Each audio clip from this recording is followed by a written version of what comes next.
یہ district jail اٹک ہے جہاں پر چاروں صوبوں سے پی ٹی آئی کے کارکن قید رہے۔ یہاں سے اب قسط وار پی ٹی آئی کے کارکنوں کا رہائی کا سلسلہ جاری ہے۔ لیکن یہ کہانی صرف جیل کے دروازے کھلنے کی نہیں ہے، یہ کہانی ہے وفاداری، آزمائش اور سیاست کے بے رحم کھیل کی۔ یہاں پر سینکڑوں لوگ اپنے بھائیوں اور اپنے دوستوں کے استقبال کے لیے موجود ہیں، مگر حیرت کی بات ہے کہ پی ٹی آئی کے اٹک کے جو قیادت ہے تو وہ یہاں پر نظر نہیں آئی۔ پھر کیوں؟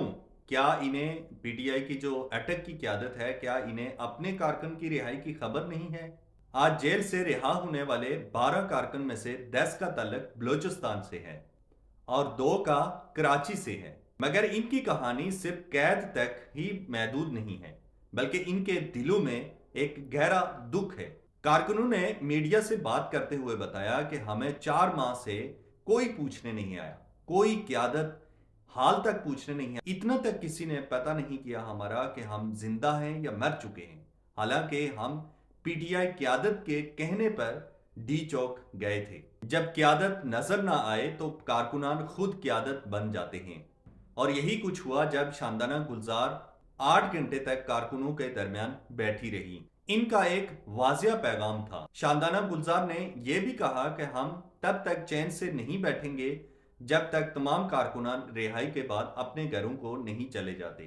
یہ جو جیل سے اٹک جیل سے رہا ہوئے ہیں کارکن، یہ رہائی بھی اتنی آسان نہیں تھی۔ جیل حکام نے لمبی کاغذی کارروائی کی اور پورا دن لگ جانے کے بعد رات کو 1 بجے کے بعد کارکنوں کو رہا کرنا شروع کیا۔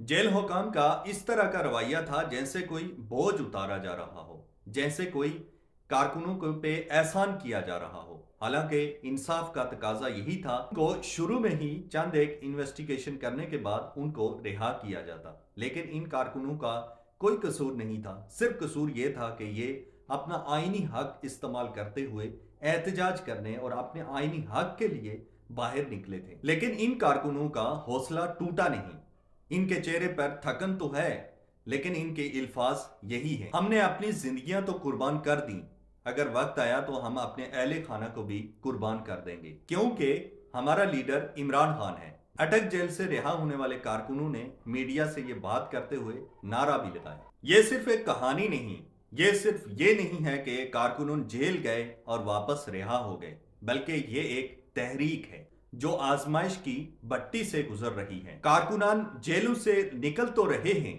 لیکن سوال یہ ہے کہ کیا پی ٹی آئی کی قیادت بھی اس قید سے آزاد ہو سکے گی، یا پھر یہ جدوجہد ایک نئی سمت اختیار کرے گی؟ کیونکہ پی ٹی آئی کی قیادت نے جس طرح کارکنوں کو مایوس کیا ہے، اس سے لگتا یہ ہے کہ نئی قیادت اوپر آنے والی ہے، اور یہ جو کمپرومائز قیادت ہے تو اس کا اختتام ہونے والا ہے۔ ڈی چوک پر جو کارکنان آئے تھے احتجاج کرنے، انہوں نے عمران خان کی کال پہ لبیک کہا تھا اور انہی قیادت کے ساتھ وہ ڈی چوک پر آئے تھے، لیکن ان کارکنوں کو 4 ماہ گزرنے کے بعد بھی نہ ہی انصاف ملا اور نہ ہی پی ٹی آئی کی قیادت ان کے ساتھ کھڑی ہوئی۔